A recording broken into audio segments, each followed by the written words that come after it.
Saya sebenarnya dah jangkakan that the latest Honor number series ataupun 600 series lah kan, to be specific, akan naik harga. Especially that considering sekarang ni industri smartphone pun dah berubah, demand on AI semakin bertambah, so sekaligus menyebabkan harga barang-barang elektronik ni meningkat. So eventually bukan saja smartphone Honor akan jadi lebih mahal. In fact, kalau korang tengok memory card, storage, graphic card, GPU, semua dah start naik harga juga. So this is a very logical move lah sebenarnya. Tapi persoalan yang lebih penting sebenarnya, despite kenaikan harga tersebut kepada 600 series, adakah masih berbaloi untuk korang beli smartphone ni? So ini ialah Honor 600, manakala ini pula ialah Honor 600 Pro. Sekali imbas yang ni macam pernah nampak kan. Tapi kalau korang tengok very closely, korang akan nampak dengan jelas percubaan Honor pada tahun ni ialah untuk membawakan number series ni kepada tahap yang lebih premium, or so to say ke tahap yang lebih flagship lah. Dan bagi saya ini ialah satu langkah yang agak menarik lah in terms of positioning tu sendiri. Sekarang kita terus cakap kepada design. Macam saya cakap tadi, kalau korang tengok dua-dua phone ni memang obviously akan nampak design dia lebih premium, lebih flagship. Honestly, bila pegang rasa macam solid tau. Macam dia tak ada rasa nak terjatuh ke apa. Very best lah. Kalau tengok body kat belakang ni pun, dia bukan jenis yang licin tinggalkan fingerprint. Dia ada macam finishing jenis yang anti-fingerprint, jenis matte gini. Dan walaupun 600 Pro ni nampak sebiji macam 17 Pro, iPhone 17 Pro lah kan, hampir serupa dengan, especially dengan color dia dan positioning of the camera, lenses semua. Tapi bagi saya, Honor still ada some unique identity kepada smartphone dia sendiri. For example, kalau korang tengok dekat sini, dia punya bezel actually ialah yang paling nipis lah di dalam industri. Memang nipis gila tau kalau nak dibandingkan dengan smartphone yang lain. Pada masa yang sama, macam saya kata tadi, the finishing tu sendiri macam menarik lah, dengan matte finishing ni, anti-fingerprint, dan phone dia pun very nipis walaupun dia menggunakan bateri yang agak tinggi kapasitinya kan.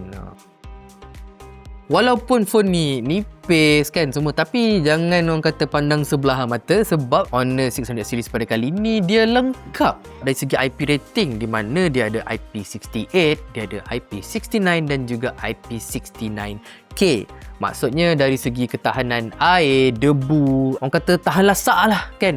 Kalau kebanyakan orang akan suka model X9 series kan, X9C, X9D, tapi sebenarnya dua ni pun sangat tahan lasak lah. So benda-benda ni bila beli baru korang akan appreciate lah, especially kalau korang ni jenis yang orang kata selalu jatuhkan phone ke apa kan, jenis kasar sikit kan. Bila kita bercakap tentang Honor, antara benda kita kena sebut ialah semestinya tentang dia punya display quality.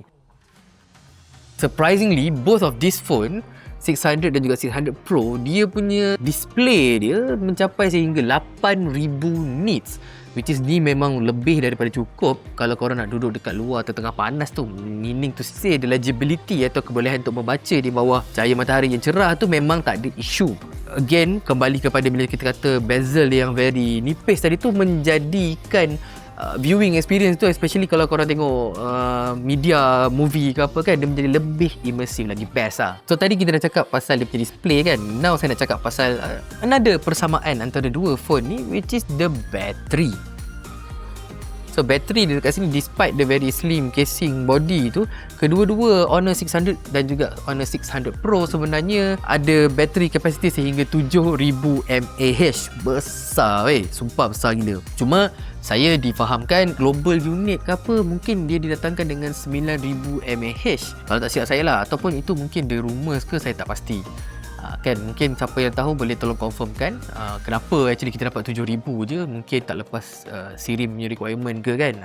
Kalau tahu tolong komen ya. So apa maksudnya bila kita ada 7000 mAh ni? Maksudnya senang cerita, penggunaan seharian tu memang tak ada isu. In fact, kalau korang ni jenis menggunakan light usage, definitely boleh guna sehari atau 2 hari lah, ataupun sehari setengah at least. Not only that, dia juga kedua-duanya didatangkan dengan fast charging ya, which is 80 watt Honor Super Charge. Dan yang best dia, dua-dua dapat charger in the box. Brand lain dah tak dapat dah, tahu tak? Now, tapi cuma beza dia dekat sini, walaupun dua-dua dapat 80 watt wired charging, tapi advantage dekat yang model Pro is dia dapat 50 watt wireless charging as well, which is yang Honor 600 tak ada wireless charging lah.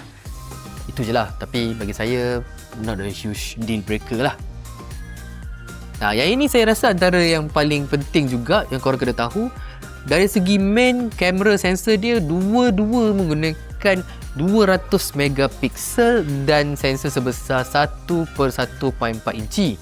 Macam saya pernah mention sebelum ni, sensor ni boleh dikatakan agak besar untuk smartphone pada zaman sekarang dalam industri. Of course, dia tak sebesar 1 inci sensor, but it's still very decent. Dan yang best macam saya kata tadi, dua-dua model ni gunakan sensor yang sama. Jadi apa result dia? Macam gambar yang korang boleh tengok ni, sebenarnya kedua-duanya hasil very sharp. Dynamic range pun cantik, warna tu nampak natural, kan, even kalau kita buat gambar pada waktu malam pun masih nampak very usable lah kan. Tak adalah nampak ketara sangat dia punya noise ataupun artifact pada gambar tersebut. Dan macam saya kata tadi, even waktu malam pun saya sangat puas hati. Korang boleh tengok hasil gambar ni. Sensor yang agak besar tadi memang sangat membantu dari segi light intake tu, membolehkan kita untuk ambil gambar waktu malam dengan baik. In terms of video pula, stabilization dia memang antara yang bagi saya agak bagus lah kan. For the main camera sensor tu, dia boleh pergi, dia dapat CIPA rating, CIPA rating 6.0. Wah, ini memang bagus lah. Dan pada masa yang sama, model yang Pro ni pula, dia ada satu kelebihan sikit, dia punya telefoto dia dapat CIPA 6.5. Dalam bahasa mudah, nak senang faham, bila ada CIPA rating yang tinggi ni sebenarnya memudahkan kita bila kita shoot handheld, kita pegang phone macam ni semua kan, tanpa menggunakan tripod ke apa, boleh jalan sambil rekod ke apa, dia masih lagi zoom, masih lagi steady, tak ada gegar-gegar sangat lah. Dia sort of macam kalau korang guna kamera mirrorless tu, dia ada IBIS kan, in body image stabilization, macam tu lah, lebih kurang lah. Cumanya in terms of zoom capability, kalau korang perasan dekat sini, Honor 600 Pro dia ada extra telephoto lens dekat sini berbanding dengan Honor 600. So benda ni translate to perbezaan di mana 600 Pro dia capable of zooming up to 100 times AI punya zoom, dan manakala 600 cuma up to 30 times lah. Tapi let's be real, berapa kali je korang guna 100 kali zoom tu kan. So in terms of performance ni yang ada sedikit perbezaan yang agak ketara lah bagi saya kan. For example, contohnya Honor 600 dia menggunakan Snapdragon 7 Gen 4. Yang ini kita boleh katakan dia macam upper mid range. Antutu 11 punya score benchmark pun lebih kurang sekitar 1 juta ke 1.2 juta, which is very usable, sangat bagus actually untuk penggunaan harian. Dia pun macam tak ada isu pun sebenarnya kalau korang ni jenis yang menggunakan I would say user biasa lah kan. Of course, bila dibandingkan dengan Honor 600 Pro, yang ni dia menggunakan Snapdragon 8 Elite. Ataupun sebenarnya nama lain 8 Elite ni ialah orang kata 8 Elite Gen 4 lah kan. While dia bukan yang terbaru, nak dibandingkan dengan yang terbaru 2026 ni, flagship akan gunakan 8 Elite Gen 5, tapi dia punya skor dia lebih kurang, kalau tak silap saya lah lebih kurang 3 juta macam tu, 3.1, 3.2 juta.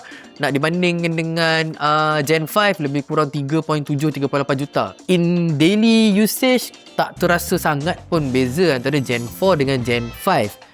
Kan, unless korang memang hardcore user lah. So inilah yang pada saya the real perbezaan yang paling ketara di antara 600 dan juga 600 Pro. Ini jugalah pada saya juga yang menyebabkan kenapa ada berlakunya jurang perbezaan yang begitu besar lah sebenarnya. So mana satu yang patut korang ambil? Adakah masih berbaloi lagi dengan harga yang dah naik ni? Pendapat saya, walaupun dia dah naikkan harga sekitar sekarang, Honor 600 bermula dengan harga RM2,599 retail price, manakala 600 Pro dia mula dengan 3,099 untuk versi 256GB dan 512GB tu 3,299. So perbezaannya RM500 lah kan, at least kan.